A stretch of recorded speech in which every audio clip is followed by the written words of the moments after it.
உலக தமிழர்களுக்கு வணக்கம். நான் உங்கள் வெங்கீரத்தனம். ஒரு 10 நாளைக்கு முன்னாடியே நான் ஒரு விஷயம் சொல்லியிருந்தேன். 15ஆம் தேதி தான் திமுகவுக்கு டெட்லைன். உதயநிதியோட கைது வரைக்கும் இது போகும்.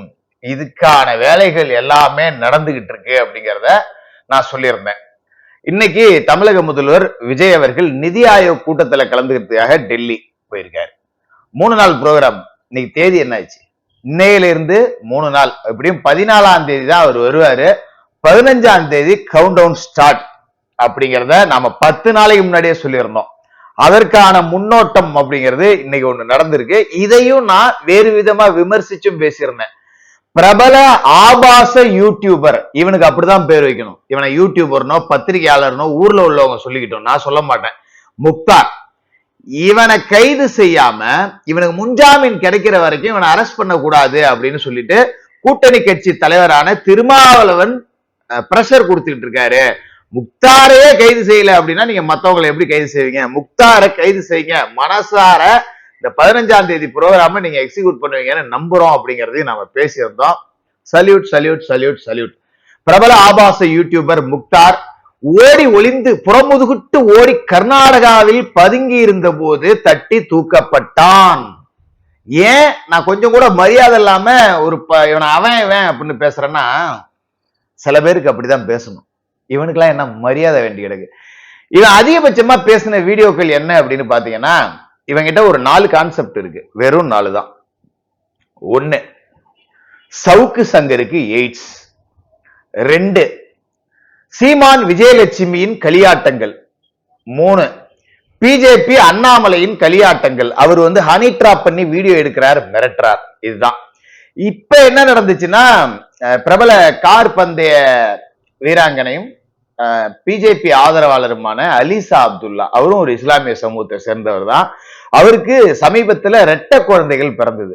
இந்த இரட்டை குழந்தைகள் பிறக்கிறத அவர் அண்ணாமலையோட ஆதரவாளர் அப்படிங்கிறதால கணவரோட போய் ஆசீர்வாதம் வாங்குறதுக்காக போயிருக்காப்புல.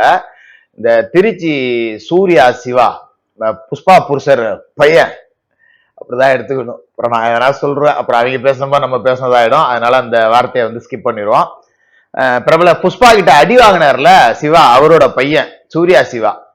இவரும் இந்த ஆபாச யூடியூபர் முக்தார், இவங்க 2 பேருமே மிட் நைட் மசாலா பார்ட்டி தான். யார கேளு, பெலிக்ஸோட அலுவலகத்துல அத்தனை பெண்களை சவுக்கும் பெலிக்ஸும் சேர்ந்து வேட்டையாடி சாப்பிட்டு இருக்கானுங்க. இவனுங்க பக்கத்துல உட்காந்து விளக்கு பிடிச்ச மாதிரியே பேசினானுங்க. எதுக்குமே ஆதாரம்லாம் கிடையாது. ஏன்னா திமுக ஆட்சியில இருந்ததா, இவங்க என்ன வேணாலும் பேசலாம். இந்த காம கதைகளை இவனை உட்காந்து பேசுறதுக்கு இவனுக்கு போலீஸ் பாதுகாப்பு ஒரு கேடு. திமுக ஆட்சியில உட்காந்து பேசுறது பூரா நாராசமா தான் பேசுவானுங்க. எவனையுமே மதிக்கிறது இல்லை. எனக்கெல்லாம் ரொம்ப ஆசை என்ன மாதிரி ஒருத்தர் கேரக்டரை முக்தார் சந்திக்கணும்னு. ஒரு நாள் லைவ் போட்டுக்குவோம் அப்படின்னு சொல்லிட்டு. நான்லாம் ரெடி, எப்ப வேணாலும் வா, என்ன கான்செப்ட் வேணாலும் தூக்கிட்டு வா, உன்னை கிழிச்சு விட்டுறேன், என்னையோட முடிச்சு விட்டுறேன். நீ எந்த எல்லைக்கு போயோ அதை விட 4 மடங்கு நான் போவேன். எனக்குலாம் அவ்வளவு ஆவல்.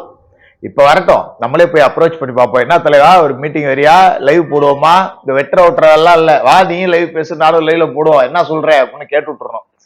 என்னன்னா, அந்த இரட்டை குழந்தைகள் அண்ணாமலைக்கு பிறந்ததுன்னு பேசுறானுங்க. என்ன மனநிலையில இருக்கானுங்க இவனுங்க உண்மையிலேயே கருவறையில இருந்து தான் வந்தானுங்களா இல்ல கழிவறையில இருந்து வந்தானுங்களான்னே தெரியல.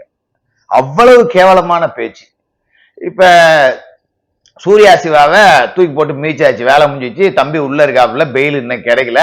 இப்ப இந்த முக்தார் தலைமறைவாயி தப்பிச்சு ஓட்டாரான். எங்க ஓடு நீ, ஓடு ஓடு, தூக்கியாச்சு இன்னைக்கு கர்நாடகாவில் வச்சு அப்படிங்கிற செய்திகள் நமக்கு காதுல அப்படியே தேன் பாயிற மாதிரி பாயுது. சரி, இப்ப விஷயத்துக்கு வருவோம். நாம திமுக காரங்க ஸ்டார்ட் பண்ணிட்டாங்க.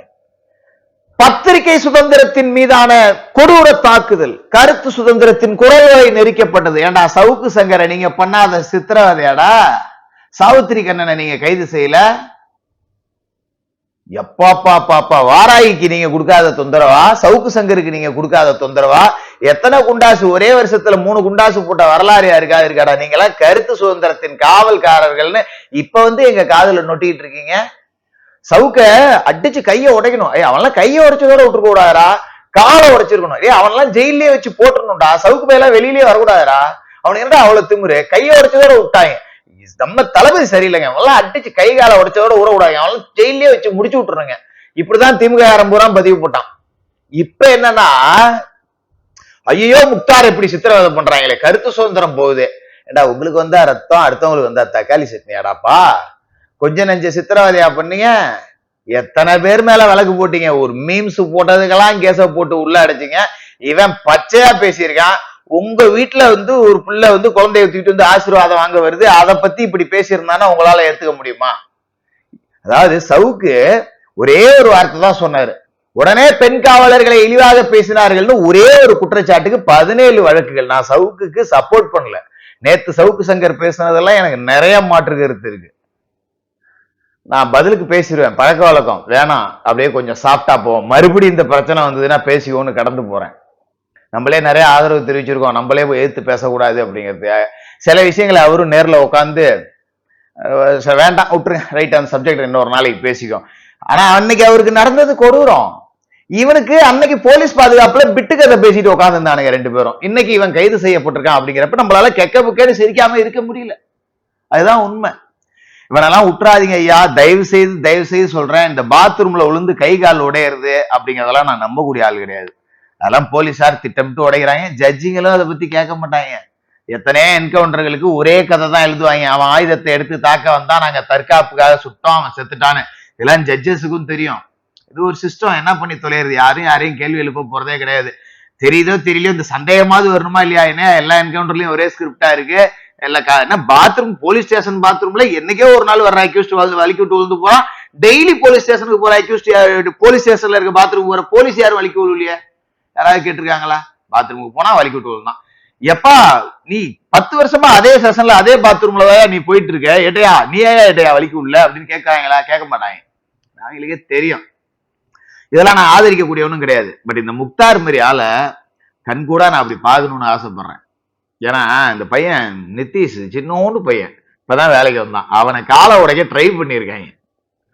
அவனை காலை உடைக்க ட்ரை பண்ணீங்களே, இவெல்லாம் இந்த வாயை சைடா உடைச்சு விட்டுருக்கேன். அடுத்த வாட்டி பேசினான்னா யார பேசினாலும் அவ இப்படிதான் பேசுறது.